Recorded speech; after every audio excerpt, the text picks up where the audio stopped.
Hi everyone, this side Simran Lukkhar. I hope you are doing great. So basically आज हम Meta ads manager को scratch level से सीखने वाले हैं और ये कंबाइंड सीरीज आपको मिलेगी मेरे यूट्यूब चैनल्स पे। और इसपे आई डोंट नो कि कितने सारे वीडियोस होने वाले, but I will definitely assure कि आपने अगर इस सीरीज को कंप्लीटली वॉच किया तो डेफिनेटली एज अ बिगिनर अगर आप हो ना, तब भी आप मेटा एड रन करना सीख सकते हो और ये आपके लिए प्लस पॉइंट हो सकता है। अब आपके बहुत सारे क्वेश्चंस होंगे कि क्यों करना इंपॉर्टेंट है, क्या मिलेगा, है ना। देखो, आप लोगों को ऑलरेडी पता है कि हम नेटवर्क मार्केटिंग बिजनेस में डील कर रहे हैं और वहां पर बिजनेस को बिल्ड करना या इनकम्स करना या खुद का लेवल अप करना है, तो उसके लिए हमें ना लोगों की रिक्वायरमेंट्स होगी। फॉर एन एग्जाम्पल, जैसे बॉडी को सर्वाइव करने के लिए, बॉडी को एनर्जेटिक फील करने के लिए न्यू सेल्फ, न्यू ब्लड की इंपॉर्टेंस होती है ना, एज इट इज हमारे बिजनेस में न्यू लोगों की इंपॉर्टेंस होती है। अब एवरीडे आप लोगों को भी पता है कि आप किसी के घर पे जाके नोक नोक नहीं कर सकते या बल्क में आप लोगों को मैसेज नहीं कर सकते, नहीं कर सकते ना, नहीं कर सकते। थर्ड जो इंपॉर्टेंट रीजन है क्या, कि अगर आप किसी भी पर्सन को बिजनेस प्रपोजल शेयर करना चाहते हो तो आप डिस्टेंस या जो एरिया उस तक ज्यादा लोगों तक रीच आप नहीं कर पाओगे। वैसे तो लीड जनरेट करने के या लोगों तक पहुंचने के दो मेथड्स होते हैं। फर्स्ट तो अपना ऑर्गेनिक होता है, सेकंड होता है इनऑर्गेनिक। ऑर्गेनिक मेथड्स वो होता है कि जब हम पर्सन को डायरेक्टली मैसेज करते, like Instagram, Snapchat, Facebook, multiple methods होंगे, बट हम उस पर डिस्कशंस नहीं करेंगे। हम डिस्कशंस करेंगे इनऑर्गेनिक मेथड्स, जो कि मैं आपको प्रॉपरली गाइड करूंगी, सिखाऊंगी कि आप किस तरीके से उस मेथड का यूज कर सकते हो। अब इंपॉर्टेंट है क्यों, रीजन, जो इनऑर्गेनिक मेथड्स है ना, वो मैग्नेटिक अप्रोच पे काम करता है। अब आपका क्वेश्चन होगा मैग्नेटिक अप्रोच होता क्या है। आपने प्रेजेंटेशन से जितना भी ट्रेनिंग्स अभी तक अटेंड किया, आपको हर एक ट्रेनिंग्स के अंदर वो पॉइंट्स क्लियर हुआ होगा कि हमें लोगों के पास नहीं जाना, हमें लोगों को कन्विंस नहीं करना, सामने वाला पर्सन हमारे पास आएगा। और आप सोचो ना, अगर एक ही साथ बल्क में ज्यादा पर्सन आपसे कनेक्ट हो जाए, आपके पास पहुंच जाए, तो आपके लिए कैसा होगा। आई थिंक आपके फेस पे स्माइल आ गई, यानी कि बढ़िया होगा, है ना। तो वही मेथड्स मैं आपको सिखाऊंगी कि इनडायरेक्टली पर्सन आपसे कनेक्ट हो और वो आपसे पूछे कि आप करते क्या हो, मुझे भी शेयर करो। वही मेथड्स है मेटा एड्स मैनेजर। मतलब जितने भी आप इंस्टाग्राम पर अगर आप स्क्रॉल करोगे तो वहां पर आपको ना बहुत सारी एडवर्टाइजमेंट मिलेगी, है ना, अप्लाई नाउ, साइन इन करके हो गया या ज्वाइन नाउ करके। तो वैसा ही मैं आपको मेथड्स बताऊंगी कि आप अपने बिजनेस को बिल्ड कर सकते हो। बिल्ड करना इंपॉर्टेंस क्यों, मैंने वो भी आपको क्लियर कर दिया। और इंपॉर्टेंस अगर आप सीख लेते हो तो उसके बाद आपके लिए क्या क्या बेनिफिट्स हो सकता है वो भी मैंने आपको शेयर कर दिया।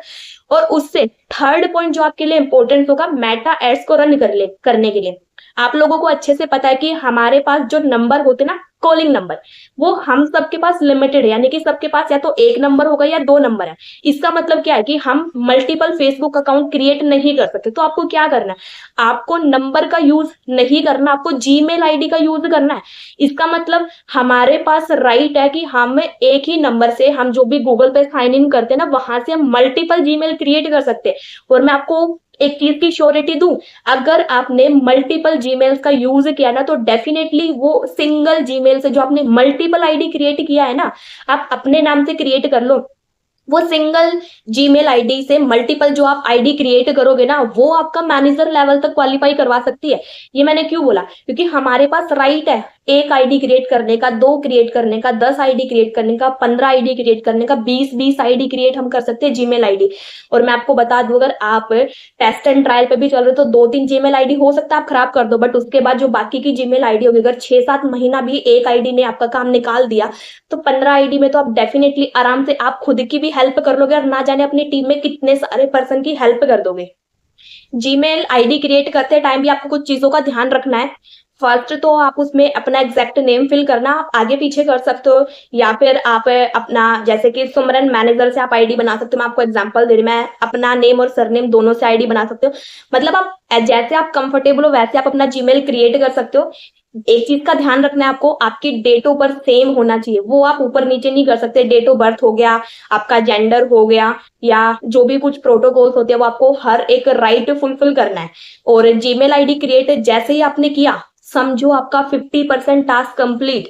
क्यों, क्योंकि मैं आपको क्यों बता रही कंप्लीट हो गया, क्योंकि मैं खुद वो पर्सन हूँ जिसको अच्छे से जीमेल आईडी क्रिएट करना भी नहीं आता था। मैंने बहुत बार गूगल पे टेस्ट एंड ट्रायल किया, उसके बाद भी इतना अच्छे से नहीं सीख पाई। बट राइट नाउ मैं आपको ये भी सिखाऊंगी कि आपको जीमेल आईडी क्रिएट करना कैसे। अब आप बताओ ना आपके लिए कैसा होगा अगर आपको मैं step by step Gmail ID भी क्रिएट करना सिखा दूं तो। आफ्टर दैट आपको क्या करना है, उस जीमेल आईडी से आपको अपना फेसबुक अकाउंट रेडी करना है। फेसबुक अकाउंट रेडी कैसे होगा, पेज कैसे क्रिएट होगा, इंस्टाग्राम अकाउंट सेंटर में आप फेसबुक को कनेक्ट कैसे करोगे, फेसबुक पेज कैसे कनेक्ट करना है, वो सारी चीजें मैं आपको नेक्स्ट स्टेप में क्लियर करूंगी। इसमें मैं आपको 2-3 पॉइंट और अच्छे से समझा दूं। फर्स्ट, आपने अपना जीमेल आईडी वो क्रिएट करना है। कैसे करना है, अगर आपको आता है it will be good for you, अगर नहीं आता तो मैं आपको सिखा दूंगी। सेकंड, आपको मेटा एड्स मैनेजर जो भी मैं सिखाने वाली हूँ, आपको हर एक पॉइंट्स को नोट डाउन करना है, बिकॉज अगर आपने उनको इंप्लीमेंट किया तो डेफिनेटली वो आपको रिजल्ट देगा। और थर्ड जो इंपॉर्टेंट पॉइंट है कि आप ये जो चीजें सीख रहे हो ना, ये आपको लग रहा होगा कि यार थोड़ा डिफिकल्ट होगा या मैं कर पाऊंगी नहीं कर पाऊंगी, तो इजी टू डुप्लीकेट मेथड्स होगा। और मैं आपको सिंपल लैंग्वेज में क्लियर करूंगी कि अगर आप भी अपना मेटा एड्स या मैग्नेटिक अप्रोच का यूज करना चाहते हो तो किस तरीके से आप कर सकते हो। बिकॉज मुझे मैं जब टेस्ट एंड ट्रायल पे सीख रही थी तो मुझे खुद लगा था डिफिकल्ट है, बट वो इतना डिफिकल्ट भी नहीं है कि आप सीख ना पाओ। और वैसे भी हमने बोर्ड क्लास पास आउट कर लिया है ना, 10th कर दिया, 12th कर दिया, आप कॉलेज कर रहे हो, तो अगर इतने डिफिकल्ट टास्क को आप कंप्लीट करते हो तो ये तो इजी सा टास्क है, डेफिनेटली कर लोगे।